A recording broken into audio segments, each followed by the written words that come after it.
Hello friends, welcome back to English Karkalam. This is Mageshwari. இன்னைக்கு நம்ம வீடியோல இந்த used to and be used to இதை use பண்ணி நம்ம ஒரு சென்டென்ஸ் எப்படி மேக் பண்ணலாம் அப்படிங்கறத பார்க்கலாம். அதுக்கு முன்னாடி இத ரெண்டையும் நம்ம எப்ப யூஸ் பண்ணலாம் அப்படிங்கறத பார்க்கலாம்.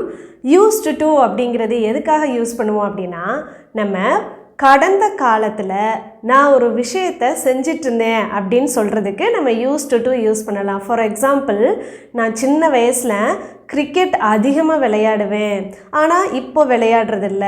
சோ இந்த மாதிரி கடந்த காலத்துல நம்ம ஒரு விஷயத்தை பண்ணிட்டு இருந்திருப்போம் பட் அது இப்போ டிஸ்கண்டினியூ ஆயிருக்கும். இந்த மாதிரி இதுக்கு நம்ம used to யூஸ் பண்ணலாம். Okay, next be used to இது எதுக்காக யூஸ் பண்ணுவோம் அப்படின்னா ஆல்ரெடி கம்ஃபர்டபிள். ஏதோ ஒரு விஷயத்தை நம்ம என்ன செய்ய ஆரம்பிச்சிருக்கோம் பட் அதை நம்ம okay this is the situation நம்ம ஏற்றுக்கிட்டு தான் ஆகணும் அப்படிங்கிற மாதிரி அந்த சிச்சுவேஷனுக்கு ஏற்ற மாதிரி நம்ம அடாப்ட் ஆகும் பொழுது we can use be used to. Okay, but இந்த இடத்துல பார்த்தீங்க அப்படின்னா இந்த be வருது இல்லையா, இது என்ன அப்படின்னா be verbs, அதாவது am, is and are இந்த present form of be verbs இருக்கு இல்லையா, இதை யூஸ் பண்ணணும். ஓகேங்களா? ஸோ இப்போ நம்ம இதை எப்படி இங்கிலீஷில் சென்டென்ஸ் மேக் பண்ணலாம் அப்படிங்கிறத பார்க்கலாம். நீங்கள் இன்னும் இங்கிலீஷ் கற்கலாம் சேனலை சப்ஸ்கிரைப் பண்ணாமல் இருக்கீங்கன்னா சப்ஸ்கிரைப் பண்ணிவிட்டு பெல் ஐக்கானை கிளிக் பண்ணுங்கள் அண்ட் வாங்க வீடியோக்குள்ளே போகலாம். வீடியோ பிடிச்சிருந்தா ஒரு லைக் பண்ணுங்கள். ஸோ நம்ம இப்போ இங்கிலீஷில் சென்டென்ஸ் மேக் பண்ணுறதுக்கு முன்னாடி used to யூஸ் பண்ணி ஒரு சென்டென்ஸை ஃபார்ம் பண்ணுறதுக்கு நம்ம ஒரு சின்ன ஃபார்மேஷன் பார்த்துடலாம். சப்ஜெக்ட் வரணும். ஃபஸ்ட்டு என்ன வரணும் அப்படின்னா சப்ஜெக்ட் வரணும். நெக்ஸ்ட்டு used to யூஸ் பண்ணணும்.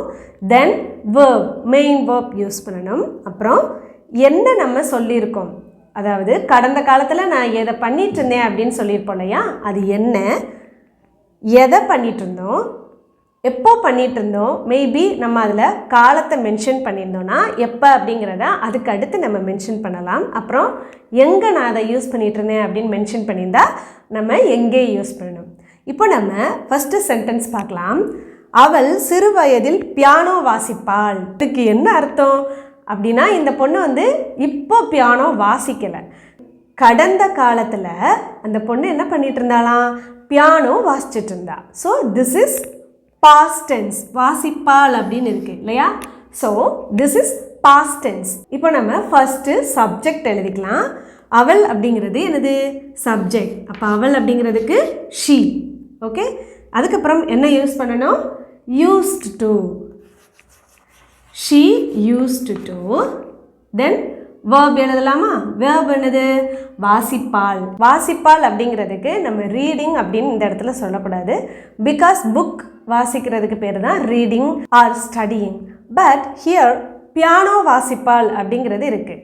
அப்படின்னா அதுக்கு நம்ம எப்படி verb யூஸ் பண்ணணும், ஒரு இன்ஸ்ட்ருமெண்ட்டை நம்ம வாசிக்கிறதுக்கு இங்கிலீஷில் என்ன verb யூஸ் பண்ணலாம் அப்படின்னா ப்ளே அப்படிங்கிறத யூஸ் பண்ணலாம். ஓகே, பாட்டை ப்ளே பண்ணு அப்படின்னு தான் நம்ம சொல்லுவோம் இல்லையா.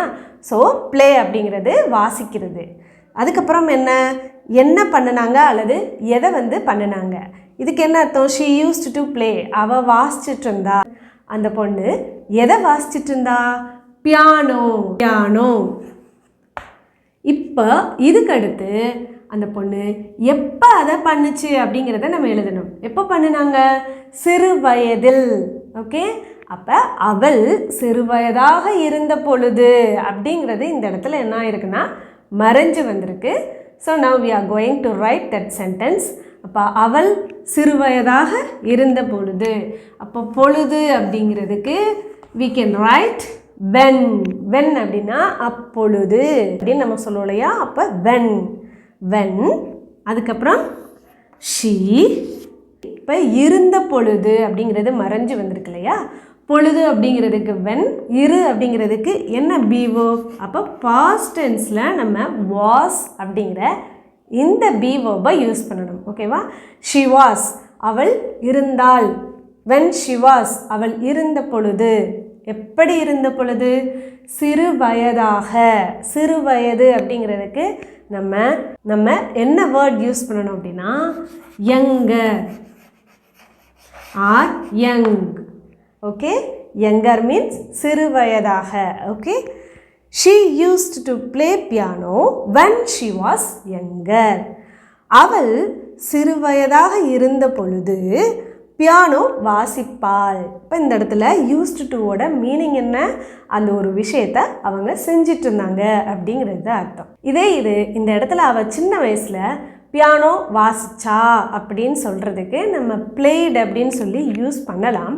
பட் நம்ம ஒரு கரெக்டான கிராமட்டிக்கல் டேர்மோட எழுதணும் அப்படின்னா we have to write like this, used to. Okay, she used to.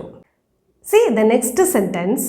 அவர்கள் ஒரு சிறிய கிராமத்தில் வசித்து வந்தனர். இதுக்கு என்ன அர்த்தம்? அவங்க இதுக்கு முன்னாடி ஒரு சின்ன கிராமத்தில் தான் இருந்தாங்க அப்படிங்கிறது தான் அர்த்தம் இல்லையா?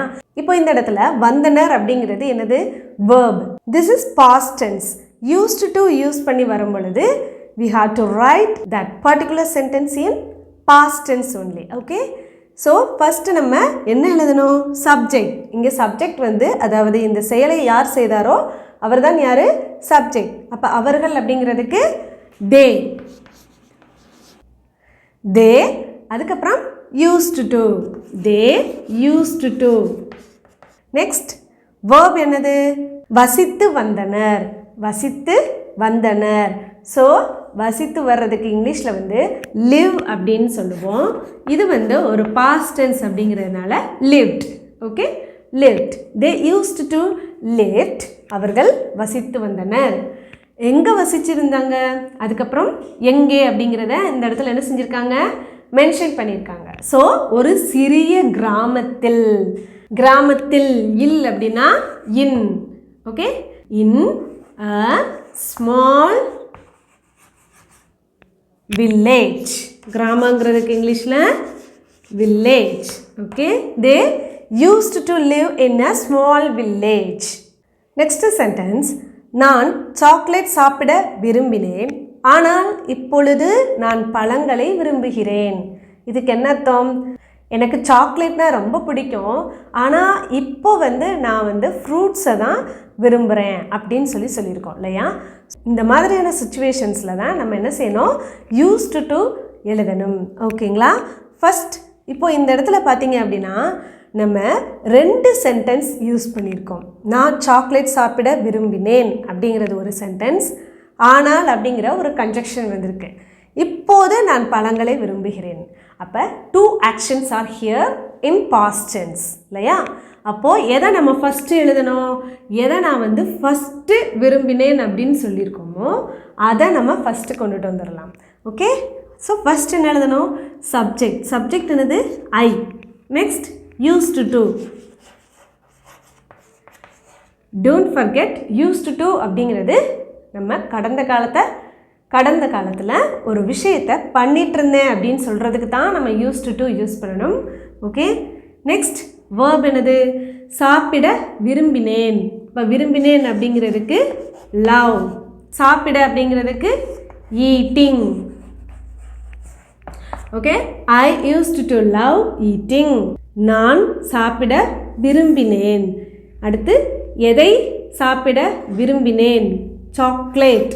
இப்போ சாக்லேட் அப்படிங்கிறதுக்கு த சாக்லேட். அடுத்து என்ன கொடுத்துருக்கோம்? ஆனால் இப்போ நான் பழங்களை தான் நான் விரும்புகிறேன் அப்படின்னு நம்ம சொல்லியிருக்கோம். ஸோ நெக்ஸ்ட் என்னது? ஆனால் அப்படிங்கிறதுக்கு பட். ஆனால் அப்படின்னா என்னது? பட். ஓகே, அடுத்து இப்பொழுது அப்படிங்கிறதுக்கு now. பட் now, ஆனால் இப்போது நான் எதை விரும்புகிறேன்? பழங்களை. அப்போ அகெயின் அந்த சென்டென்ஸில் உள்ள சப்ஜெக்ட் என்னது? நான். ஐ விரும்புகிறேன், love. But now I love, இப்பொழுது விரும்புகிறேன். ஓகே, எதை? பழங்களை, fruits. Okay, that's all.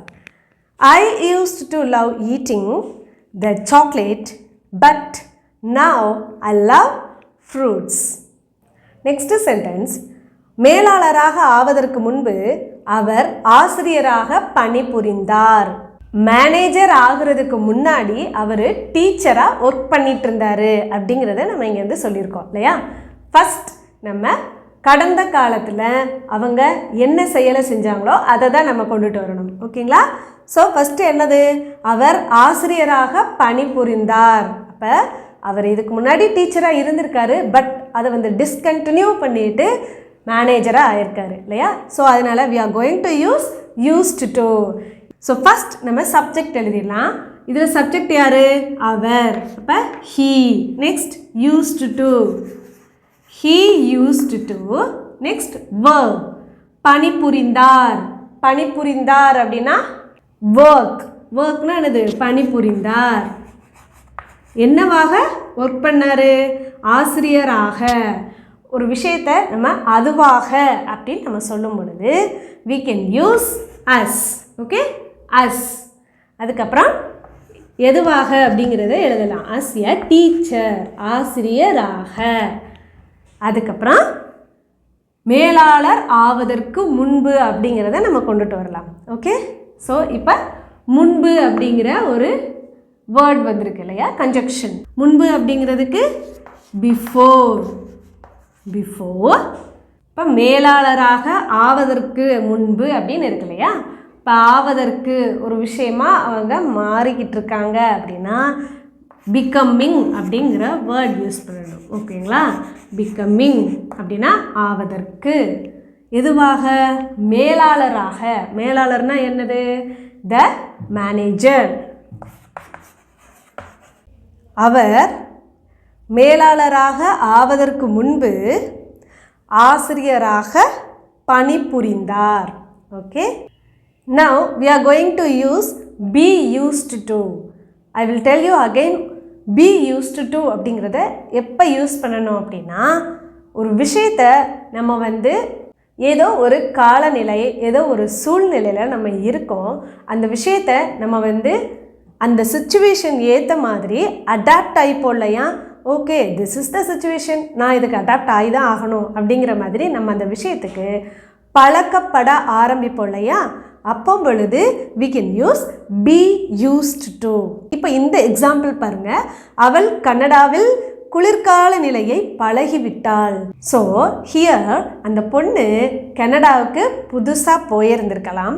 Maybe அது அவங்க லிவ் பண்ணுறதுக்கோ அல்லது ஒர்க் பண்ணுறதுக்கோ போயிருந்திருக்கலாம். பட் அந்த குளிர்கால நிலை வந்து அவங்களுக்கு புதுசு. ஆனால் வேறு வழி இல்லை, கொஞ்ச நாள்லையே அந்த பொண்ணு அந்த குளிர்கால நிலையில் அடாப்ட் ஆக ஆரம்பிச்சிட்டா அப்படிங்கிறதுக்கு தான் நம்ம வந்து be used to யூஸ் பண்ண போகிறோம். So now we are going to write this sentence. first நம்ம சப்ஜெக்ட் எழுதணும். இப்போது நம்ம இவ்வளோ நேரம் used to அப்படிங்கிறத past tenseல மட்டும்தான் யூஸ் பண்ணிட்டு இருந்தோம். Correct? But here this is present tense. Okay, இந்த be verb-ஐ வந்து ப்ரெசன்ட் ஃபார்மில் யூஸ் பண்ண போகிறோம். ஓகே, ஏன்னா அதை இப்போ தான் என்ன செய்ய ஆரம்பிச்சிருக்காங்க, பழக்கப்பட ஆரம்பிச்சிருக்காங்க. அதனால நம்ம ப்ரெசன்ட் be verbs-ஐ யூஸ் பண்ண போகிறோம். Okay, so first we are going to write the subject. அவள் அப்படிங்கிறதுக்கு she. Okay, next be used to. she வந்திருக்கிறதுனால இந்த be verb இருக்கு இல்லையா, இதை அப்படியே நம்ம be used to அப்படிங்கிறத போடக்கூடாது. she வந்திருக்கிறதுனால நம்ம ப்ரெசன்ட் டென்ஸில் என்ன be verb யூஸ் பண்ணுவோம்? Yes. Okay, she is. Next தான் என்ன எழுதணும்? used to அப்படிங்கிறத எழுதணும். she is used to அப்படிங்கிறதுக்கு என்ன அர்த்தம் அப்படின்னா, அவள் பழகிவிட்டாள். அவள் பழகிவிட்டாள்னு இருக்கு இல்லையா, அதுதான் she is used to. Okay, next அவள் எதை பழகுனா அப்படிங்கிறத எழுதலாம். குளிர்கால நிலையை பழகிவிட்டாள், அதுதானே மெயின். அதுக்கப்புறம் தான் நம்ம இடத்த மென்ஷன் பண்ணணும் இல்லையா. அப்போ குளிர்கால நிலை அப்படிங்கிறதுக்கு நம்ம என்ன எழுதணும்? த கோல்டு வெதர். த கோல்டு வெதர். எங்கே வச்சு அந்த குளிர்கால நிலையை அவள் பழகுனா? கனடாவில். அப்போ இல் அப்படிங்கிறதுக்கு இன் கனடா. Okay, that's all. அவள் குளிர்கால நிலையை கனடாவில் பழகிவிட்டாள். ஓகே, அவர் இரவு வெகுநேரம் வேலை செய்ய பழகிவிட்டார். ஸோ இதை வந்து புதுசாக அவங்க வந்து என்ன செய்ய ஆரம்பிச்சிருக்காங்க, நைட் டைம் எக்ஸ்ட்ராவாக ஒர்க் பண்ண ஆரம்பிச்சிருக்காங்க. ஃபஸ்ட்டு அவங்களுக்கு ஸ்ட்ரகிளாக இருந்திருக்கு, பட் அதை இப்போ அவங்க என்ன செஞ்சிட்டாங்களாம், பழகிட்டாங்களாம். இப்போ நம்ம இதை வந்து என்ன செய்யலாம், இங்கிலீஷில் வந்து சென்டென்ஸ் மேக் பண்ணலாம். ஃபர்ஸ்ட் சப்ஜெக்ட் என்னது, அவர். அவர் அப்படிங்கிறதுக்கு he. Okay, next be used to. இப்போ அகெயின் he வந்திருக்கிறதுனால நம்ம ப்ரெசன்ட் டென்ஸில் என்ன be verb எழுதணும், yes. he, she, it and name singular noun வரும் பொழுது we have to write yes. next used to. அப்போ he is used to. அவர் பழகிவிட்டார் அப்படிங்கிறது தான் இதுக்கான மீனிங். ஓகேங்களா. நெக்ஸ்ட் என்னது, எதை பழகினார், வேலை செய்வதற்கு பழகிவிட்டார் அப்படிங்கிறது தான் நம்ம ஃபஸ்ட்டு கொண்டுட்டு வரணும். ஓகேவா. அப்போ வேலை செய்கிறதுக்கு அப்படிங்கிறதுக்கு working. he is used to working. அதுக்கப்புறம் எப்போ வந்து பழகிட்டாங்க, எப்போ பழகுனாங்க, இரவு. இரவு வெகு நேரம் செய்வதற்கு. அப்போ வெகு நேரம் அப்படிங்கிறதுக்கு, இரவு வெகு நேரம் அப்படிங்கிறதுக்கு லேட் நைட் அப்படின்னு சொல்லலாம். ஓகேவா. லேட் நைட் அப்படின்னா வெகு நேரம், நைட்டும் கண் முழிச்சு பார்க்குறது தான் நம்ம லேட் நைட் அப்படின்னு சொல்லுவோம். ஓகேங்களா. So he is used to working late night. அவர் இரவு வெகு நேரம் வேலை செய்ய பழகிவிட்டார். அவர்கள் காரமான உணவுகளை சாப்பிட பழகிவிட்டனர். ஸோ இதுக்கு என்ன அர்த்தம், இதுக்கு முன்னாடி ஸ்பைசி ஃபுட் அப்படின்னாலே தெரிச்சு ஓடி இருப்பாங்க. பட் இப்போ அது ஓகே நல்லா தான் இருக்குது அப்படிங்கிற மாதிரியும், அல்லது வேறு வழி இல்லை சாப்பிட்டு தான் ஆகணும்னு சொல்லிட்டு பழக ஆரம்பிச்சிருப்பாங்க. இதை வந்து நம்ம be used to யூஸ் பண்ணி எழுதலாம். First subject எழுதிடலாமா. சப்ஜெக்ட் எழுது அவர்கள். அவர்கள் அப்படிங்கிறதுக்கு they. they. அடுத்தது be used to. ப்ரெசன்ட் டென்ஸில் be verb தேக்கு என்ன வரும் அப்படின்னா are. we, you, they and plural noun. இது எல்லாத்துக்கும் நம்ம என்ன எழுதணும், are எழுதணும். அடுத்து used to. they are used to.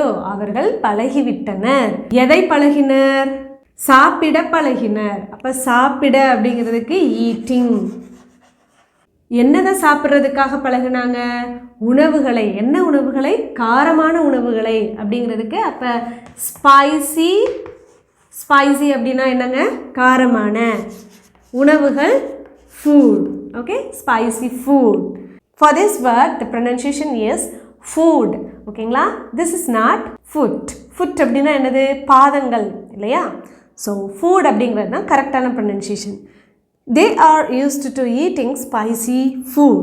அவர்கள் காரமான உணவுகளை சாப்பிட பழகிவிட்டனர்.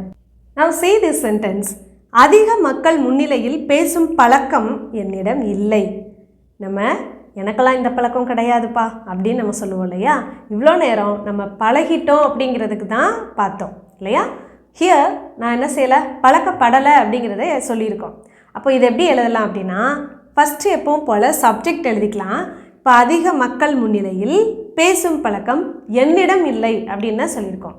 அப்போ நான் அப்படிங்கிறது தான் இந்த இடத்துல என்ன இருக்குது, மறைஞ்சு வந்திருக்கு. நான் அதிக மக்கள் முன்னிலையில். அப்போ நான் அப்படிங்கிறதுக்கு ஐ. நெக்ஸ்ட்டு எப்பவும் போல் be used to யூஸ் பண்ணலாம். But before that we have to add. இந்த இடத்துல வந்து நம்ம நெகட்டிவாக சொல்லியிருக்கோம். So we have to add not. இந்த ஃபார்மேட்டில் நான் ஒரு விஷயத்துக்கு பழக்கப்படலை அப்படிங்கிறதுக்கு நாட் எங்கே யூஸ் பண்ணணும் அப்படின்னா இந்த be வேர்புக்கு அடுத்து யூஸ் பண்ணணும். ஓகேங்களா. ஸோ இப்போ இந்த இடத்துல ஐ அப்படிங்கிறது சப்ஜெக்ட். ஐக்கு அப்புறம் வரக்கூடிய be verb என்ன, am. I am அல்லது I am. இதுக்கப்புறம் தான் நம்ம என்ன செய்யணும், நாட் யூஸ் பண்ணணும். அப்போ ஐ எம் நாட், ஏன்னா அந்த விஷயத்துக்கு நம்ம பழக்கப்படாதன்னு சொன்னதுனால. அதுக்கப்புறம் used to. I am not used to. நான் பழக்கப்படவில்லை. எதை பழக்கப்படவில்லை, பேசும் பழக்கம். பேசுறதுக்கு ஸ்பீக்கிங்.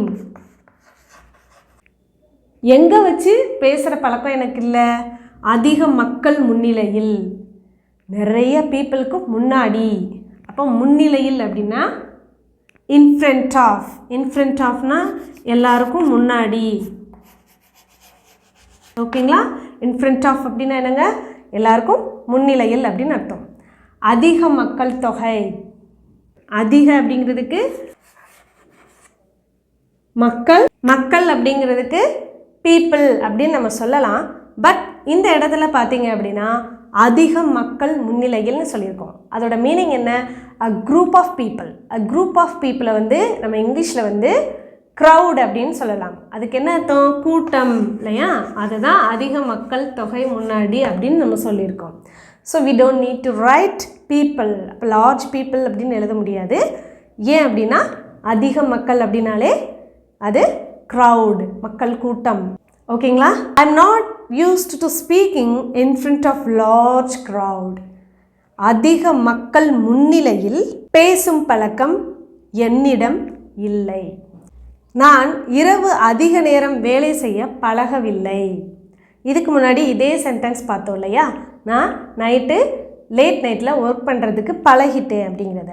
இப்போ நான் வந்து பழகலை அப்படிங்கிறத நம்ம இங்கே கொண்டுட்டு வந்திருக்கோம். இதை வந்து எப்படி எழுதலாம்? ஃபஸ்ட்டு சப்ஜெக்ட், அடுத்து B verb, next not used to, அடுத்து எதை வந்து நான் பழகலை, எப்போ பழகலை அப்படிங்கிறத நம்ம கொண்டுட்டு வரணும். இது வந்து உங்களுக்கான ஒரு சின்ன ஹோம்ஒர்க். இதோட ஆன்சரை கமெண்ட் பாக்ஸில் சொல்லுங்கள். ஹோப் இந்த வீடியோ கண்டிப்பாக உங்களுக்கு யூஸ்ஃபுல்லாக இருந்திருக்கும்னு நினைக்கிறேன். வீடியோ பிடிச்சிருந்தா ஒரு லைக் பண்ணி உங்களுடைய ஃப்ரெண்ட்ஸ் அண்ட் ஃபேமிலிஸ்க்கு ஷேர் பண்ணுங்கள். தேங்க்யூ.